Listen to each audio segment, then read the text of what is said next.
Assalamualaikum warahmatullahi wabarakatuh. Alhamdulillahilladzi bi ni'matihi tatimmas shalihat wa bi fadlihi tatanazzalul barakat.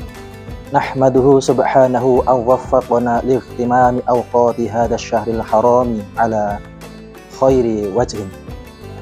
Nahmaduhu subhanahu an waffaqana li ihtimami awqati hadzal syahril kirami ala khairi wajhin wa atammi hal. Wassalatu wassalamu ala man bu'isa rahmatan lil alamin Sayyidina Muhammadin wa ala alihi wa sahbihi ajma'in. Amma ba'd. Hadirin yang dirahmati Allah Subhanahu wa taala. Pertama-tama marilah kita panjatkan puji syukur kehadirat Allah Subhanahu wa taala yang mana telah memberikan kita banyak nikmat. Nikmat hidup, nikmat Islam, iman, ihsan, sehingga kita masih bisa berjumpa dengan bulan Ramadan ini. Kedua kalinya sholawat serta salam semoga tetap tercurahkan kepada junjungan kita Nabi Agung Muhammad Sallallahu Alaihi Wasallam yang kelak kita nantikan syafaatnya nanti di yaumil akhir. Allahumma amin. Sahur secuil intan dalam perjalanan panjang ibadah puasa, sebuah sunnah yang penuh cahaya, sekecil butiran embun yang menyegarkan, tetapi sebesar samudra dalam makna dan hikmahnya. Pernahkah kita merenung mengapa Islam menempatkan sahur dalam kemuliaan yang begitu tinggi? Mengapa Rasulullah sang pembimbing kehidupan tidak pernah melewatkannya meski hanya seteguk air? Rasulullah Shallallahu Alaihi Wasallam bersabda, "Tasahharu fa inna fis sahuri barakatan." Makan sahurlah kalian karena dalam sahur itu terdapat keberkahan. Keberkahan seperti apakah yang tersembunyi dalam waktu sahur?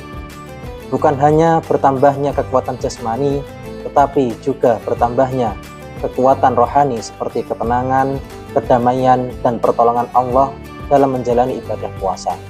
Sahur menjadi titik temu antara dua bentuk ketaatan terbesar, yakni qiyamul lail yang menghidupkan hati dengan zikir, dan puasa yang membersihkan jiwa dengan kesabaran. Ada beberapa poin yang akan kami sampaikan, yaitu 1. Sahur sebagai latihan kedisiplinan dan kesadaran. Bangun sahur bukan hanya sekedar mengisi perut saja, tetapi menjadi suatu bentuk kedisiplinan seorang muslim. Sahur mengajarkan kita untuk disiplin waktu, bangun sebelum fajar, meninggalkan enaknya tidur, dan menjalani perintahnya. Bisa dipastikan bahwa orang yang sahur pasti tidak akan telat dalam bangun sholat subuh karena orang tersebut sudah mempersiapkan diri.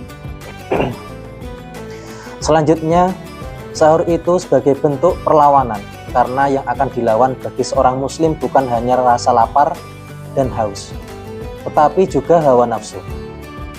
Ini bukan sekedar kebiasaan.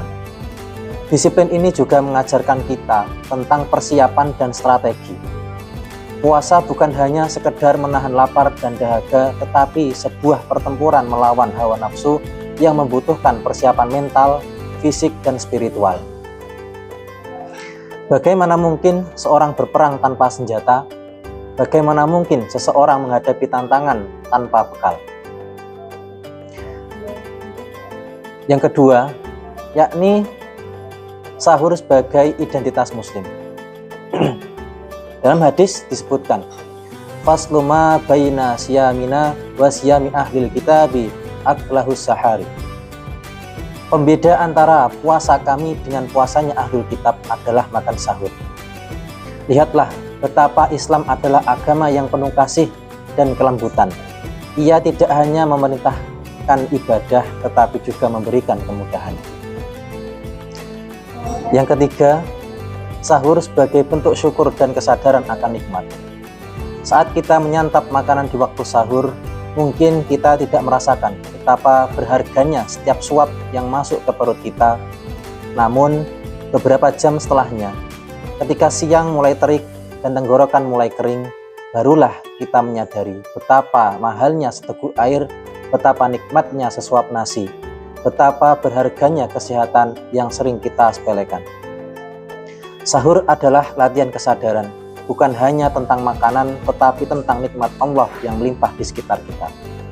Selanjutnya, Hadis lain disebutkan bahwa sekedar meneguh air sudah cukup untuk mendapatkan keberkahan sahur. As-sahuru akluhu barakatun fala tada'uhu walau ayyajra'a ahadukum jur'atan mimma. Sahur itu penuh berkah, maka janganlah kalian meninggalkannya meskipun hanya dengan meminum seteguk air. Seperti yang disebutkan hadis tadi, karena pentingnya sahur, sebab keberkahan di dalamnya, kita diberi kemudahan dalam mendapatkan keberkahan walaupun hanya sahur dengan seteguk air. Yang kelima, Rasulullah bersabda, "Innallaha yumhilu hatta idza dhaba sulusul laili nazala ila sama'id dunya fayaqulu hal min sa'ili fa'utiyah hal min mustaghfirin fa'ughfiralah." Sesungguhnya Allah turun ke langit dunia pada sepertiga malam terakhir, lalu berfirman, "Adakah yang berdoa kepadaku? Maka aku akan mengabulkannya. Adakah yang memohon ampun kepadaku? Maka aku akan mengampuninya." Waktu sahur adalah waktu yang mulia. Seyogyanya kita tidak hanya bangun karena ingin makan saja, tetapi juga melakukan ibadah seperti berzikir, sholat malam, atau membaca Al-Quran. Karena pada waktu itu Allah menyaksikan hambanya. Allah membuka pintu langit. Allah akan mengabulkan doa kita, mengampuni dosa dan kesalahan kita. Semoga kita bisa melaksanakan sahur dengan istiqomah agar mendapatkan keberkahan dari sahur. Mungkin itu saja yang dapat kami sampaikan. Kurang lebihnya saya mohon maaf. Wallahul muwaffiq ila aqwamit thoriq. Wassalamualaikum warahmatullahi wabarakatuh.